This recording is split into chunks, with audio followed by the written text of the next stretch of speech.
The Ancient City, Book 4, Chapter 3, First Revolution. 1. Political authority taken from the kings. We have said that originally the king was the religious chief of the city, the high priest of the public hearth, and that he had added political authority to the priestly, because it appeared natural that the man who represented the religion of the city should at the same time be the president of the assembly, the judge, and the head of the army. By virtue of this principle, it happened that all the powers of the state became united in the hands of the king. But the heads of the families, the patres, and above them the chiefs of the phratries and tribes, formed, by the side of this king, a very powerful aristocracy. The king was not the only king. Every pater was king in his own gens. Even at Rome, it was an ancient custom to call each one of these powerful patrons by the name of king. At Athens, every phratry and every tribe had its chief, and by the side of the king of the city there were the kings of the tribes, philovasilis. It was a hierarchy of chiefs, all having, in a more or less extended domain, the same attributes and the same inviolability. The king of the city did not exercise his authority over the entire population. The interior of families and all the clients escaped his action. Like the feudal king, who had as subjects only a few powerful vassals, this king of the ancient city commanded only the chiefs of the tribes and the gentes, each one of whom might be individually as powerful as he, and who, united, were much more powerful. We can easily believe that he had some difficulty in commanding obedience. Men would have great respect for him, because he was the head of the worship, and guardian of the sacred hearth, but they might not be very submissive, since he had little power. The governors and the governed were not long in perceiving that they were not of the same opinion on the measure of obedience that was due. The kings wished to be powerful, and the patres preferred that they should not be. A struggle then commenced in all the cities between the aristocracy and the kings. Everywhere the issue of the struggle was the same. Royalty was vanquished. But we must not forget that this primitive royalty was sacred. The king was the man who pronounced the prayers, who offered the sacrifice, who had, in fine, by hereditary right, the power to call down upon the city the protection of the gods. Men could not think, therefore, of doing away with the king. One was necessary to their religion. One was necessary to the safety of the city. So we see in all the cities whose history is known to us that they did not at first touch the religious authority of the king, and contented themselves with taking away his political power. This was only a sort of appendix which the kings had added to their priesthood, and was not, like that, sacred and inviolable. It might be taken from the kings without imperiling religion. Royalty was, therefore, preserved, but, shorn of its power, it was no longer anything but a priesthood.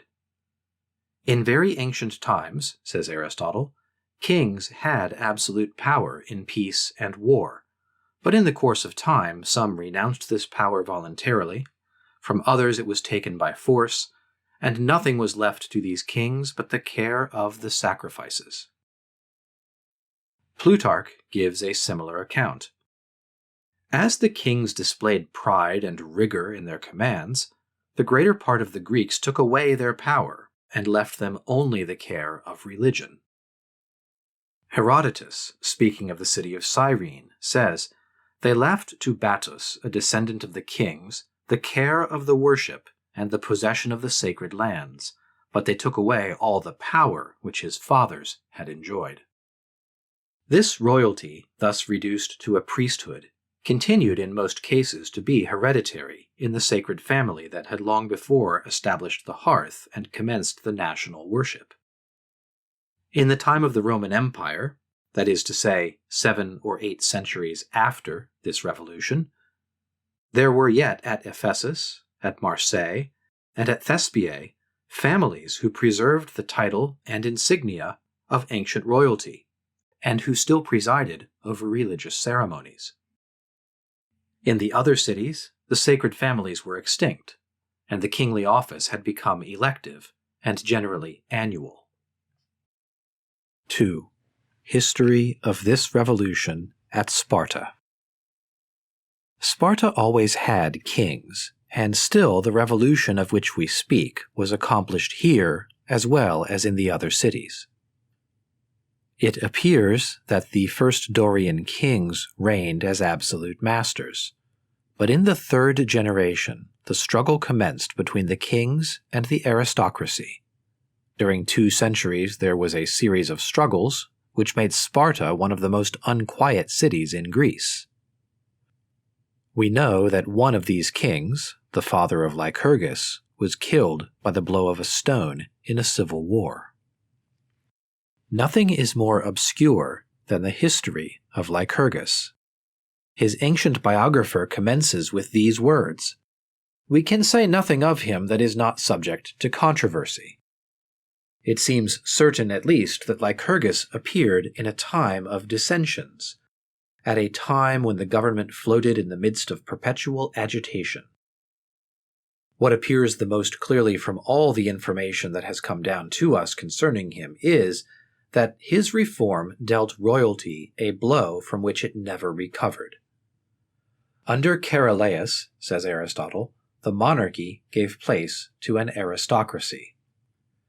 Now this Charalaeus was king when Lycurgus made his reform.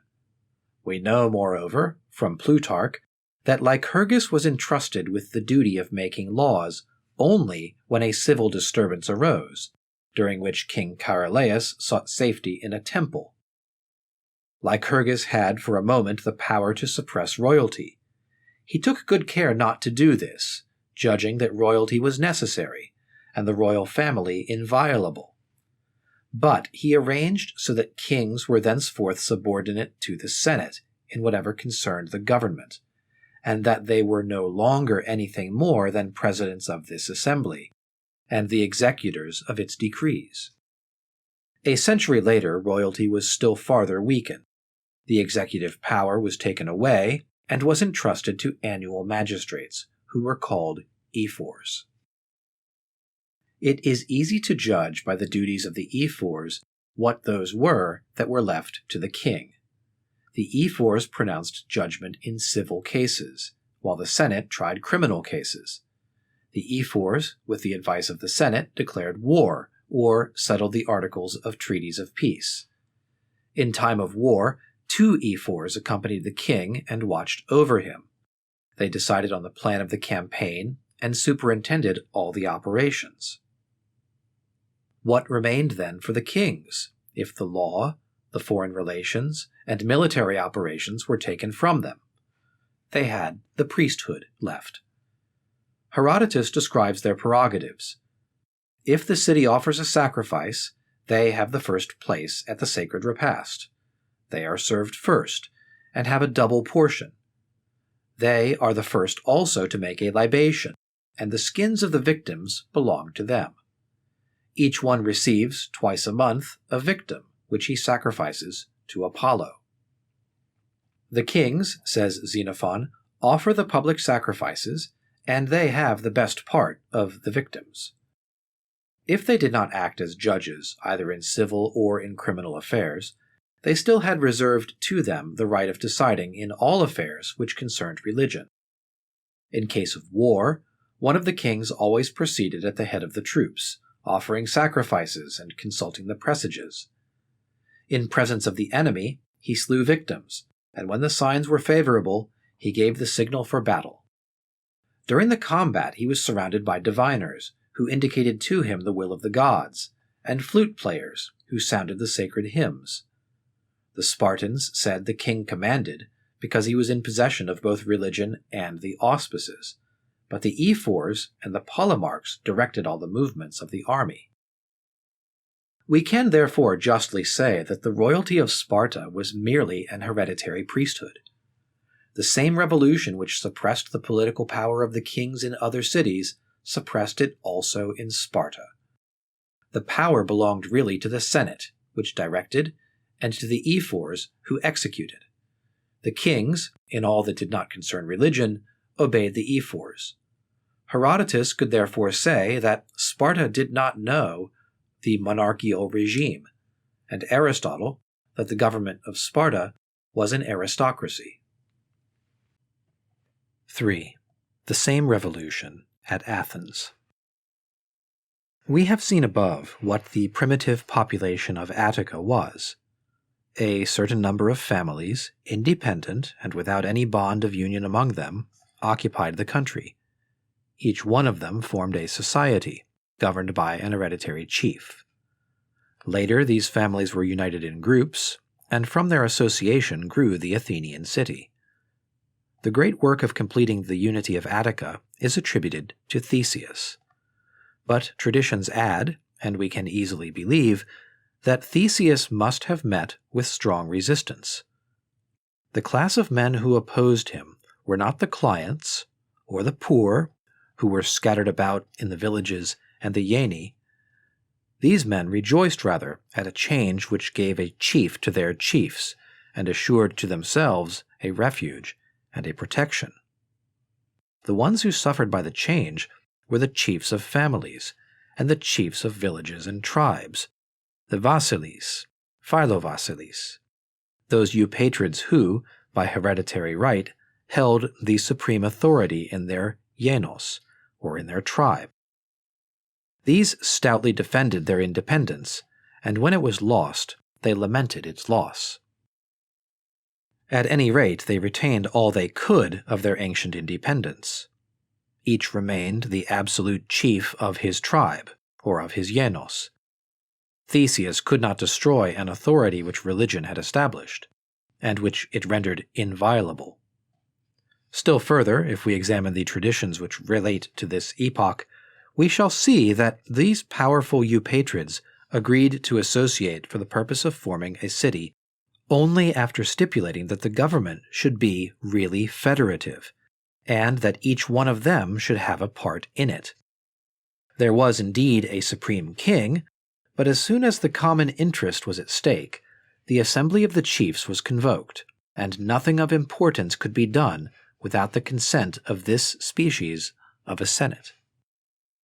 These traditions, in the language of succeeding generations, were expressed somewhat after this manner. Theseus changed the government of Athens from a monarchy to a republic. This is the account of Aristotle, Isocrates, Demosthenes, and Plutarch. In this somewhat deceptive statement, there is a foundation of truth. Theseus did indeed, as tradition says, restore the sovereign authority to the hands of the people. Only the word demos, which the tradition has preserved, had not, in the time of Theseus, so extended an application as it had in the time of Demosthenes. This people, or political body, was then no other than an aristocracy, that is to say, the entire body of the chiefs of the Aeni. Theseus, in establishing this assembly, was not necessarily an innovator. But in spite of him, the formation of the great Athenian unity changed the conditions of the government. As soon as these Epuatrids, whose authority remained intact in their families, were united in the same city, they formed a powerful body, which had its rights and might make its claims. The king of the little rock of Cecrops became the king of all Attica, but instead of being, as in his little village, an absolute king, he was now only the chief of a federative state, that is to say, the first among equals. A conflict between this aristocracy and royalty could not be long delayed. The Epuatrids regretted the really royal power which each one of them had previously exercised in his village. It appears that these warrior priests placed religion in the front rank, and pretended that the authority of the local worships had been diminished. If it is true, as Thucydides says, that Theseus attempted to destroy the prytania of the villages, it is not surprising that the religious sentiment was aroused against him. It is impossible to say how many contests he had to sustain, how many risings he had to repress, by address or by force. What is certain is that he was finally vanquished, that he was driven from Athens, and died in exile. The Eupatrids then had full sway. They did not suppress royalty, but they set up a king of their choice, Menestheus. After him, the family of Theseus recovered the power and held it during 3 generations. It was then replaced by another family, that of the Melanthidae. This whole period must have been very unquiet, but no definite account of the civil wars has been preserved. The death of Codrus coincides with the final victory of the Eupatrids. They did not yet suppress royalty, for their religious notions forbade this, but they took away its political power. The traveler Pausanias, who lived long after these events, but who carefully consulted the traditions, says that royalty then lost a great part of its attributes and became dependent, which signifies doubtless that it was thenceforth subordinate to the Senate of the Eupatrids. Modern historians call this period of Athenian history that of the archonships, and rarely fail to say that royalty was then abolished. But this is not strictly true. The descendants of Codrus succeeded each other from father to son during 13 generations. They had the title of archon, but there are ancient documents which also gave them that of king. And we have already said that these 2 titles were exactly synonymous. Athens, therefore, during this long period, still had hereditary kings, but it had taken away their power and had left them only the religious functions. That is what had been done at Sparta. At the end of 3 centuries, the Eupatrids found that this religious royalty was still more powerful than they desired, and they weakened it still more. They decided that the same man should not be clothed with this high sacerdotal dignity for more than 10 years. But they continued to believe that the ancient royal family was alone qualified to fill the office of archon. About 40 years passed thus. But one day the royal family was stained with a crime, and men thought it could no longer fill the priestly office. That thenceforth the archons should be chosen outside this family, and that this dignity should be accessible to all the Eupatrids. 40 years later, in order to enfeeble this royalty, or to distribute it into more hands, they made it annual, and divided it into 2 distinct magistracies. Up to that time the archon was at the same time king, but thenceforth these 2 titles were separated.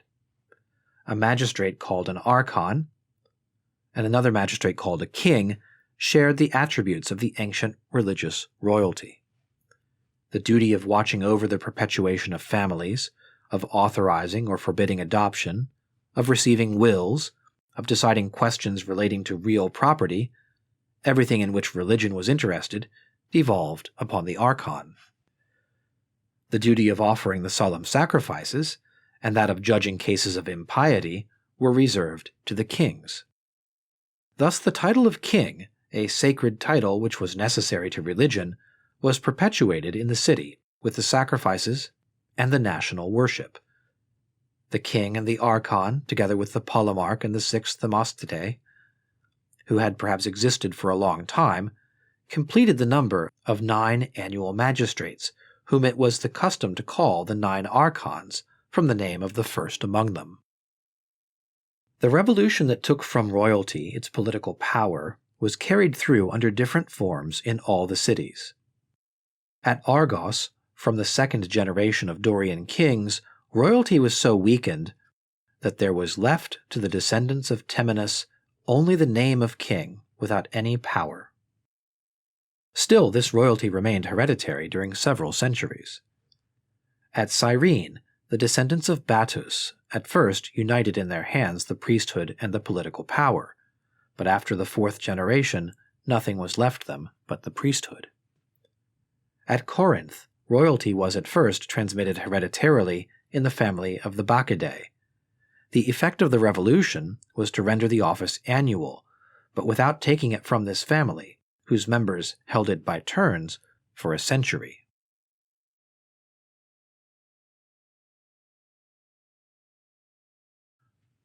(4) The same revolution at Rome.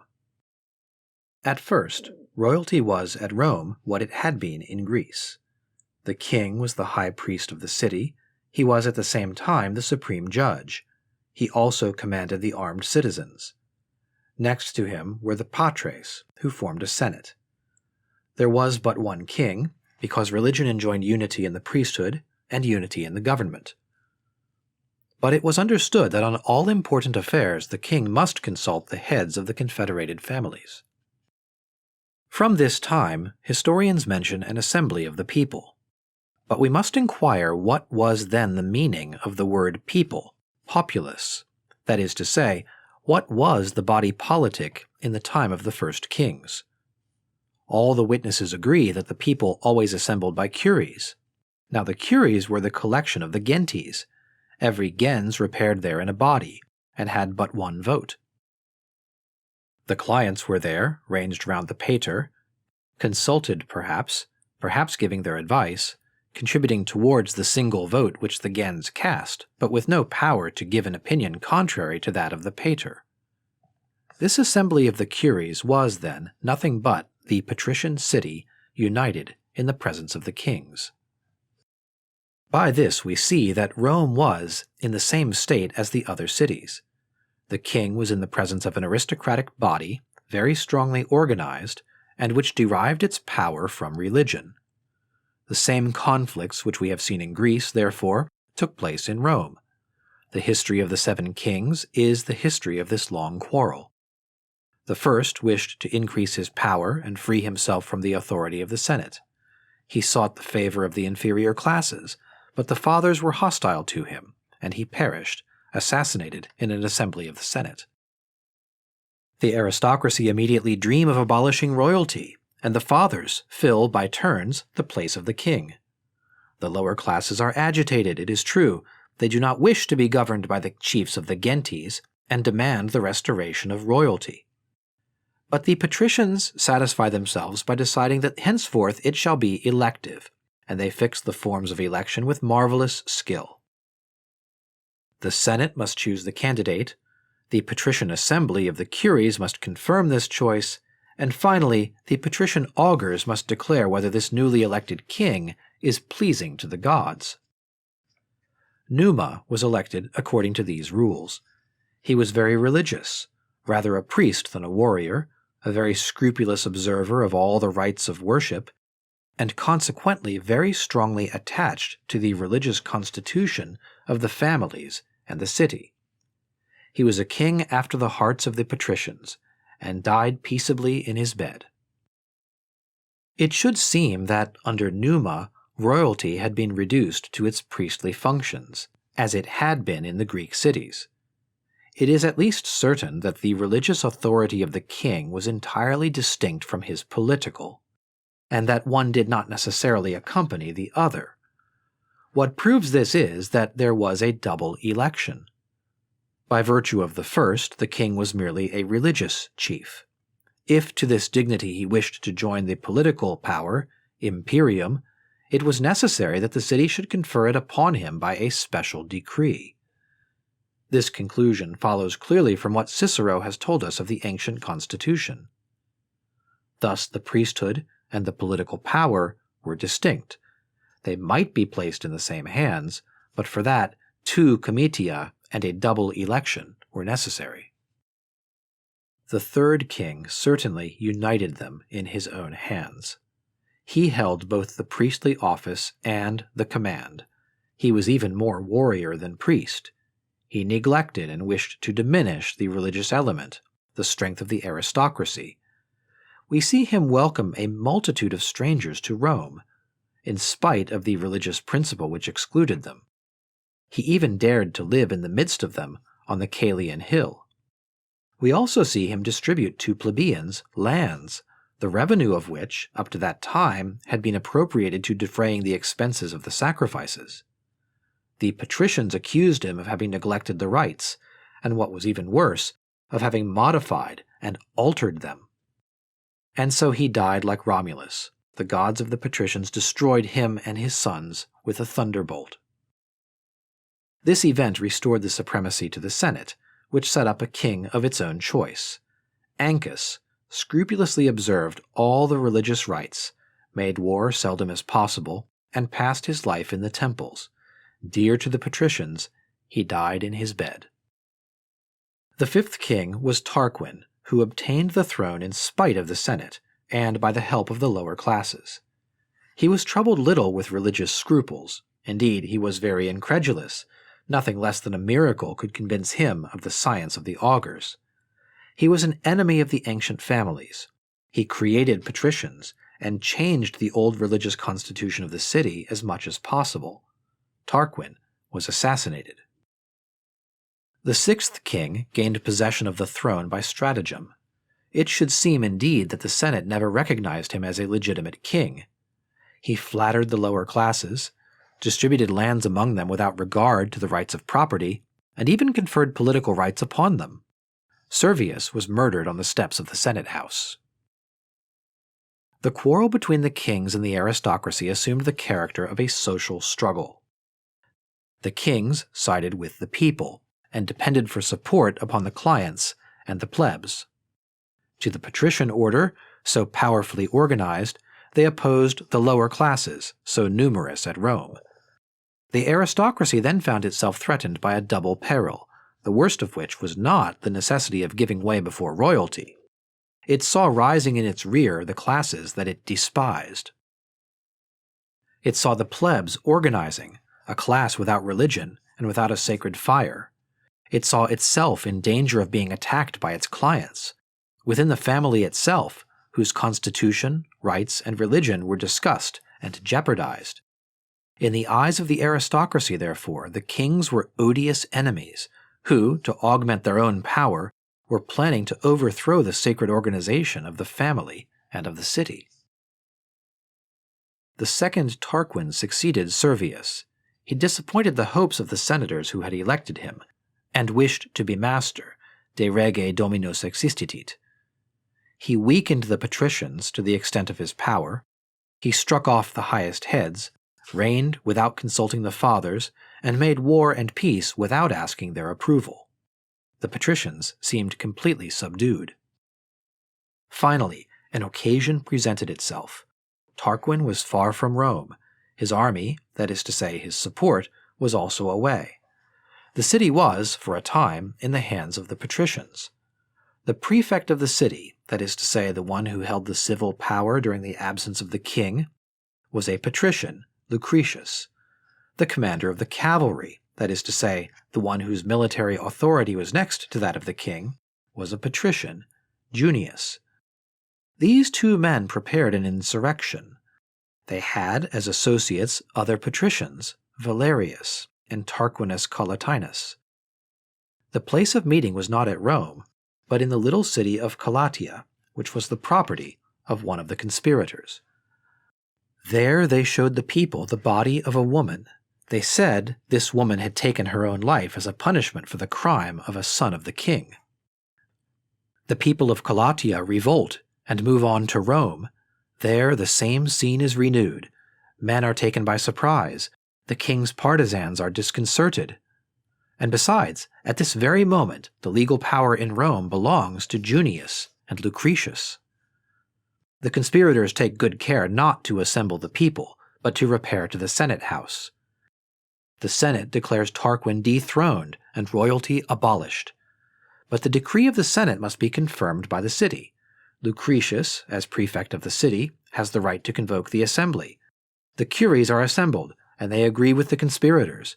They declare for the deposition of Tarquin and the creation of 2 consuls. This principal point being decided, they leave the nomination of the consuls to the assembly by centuries. But will not this assembly, in which some plebeians vote, protest against what the patricians have done in the Senate and in the curies? It cannot.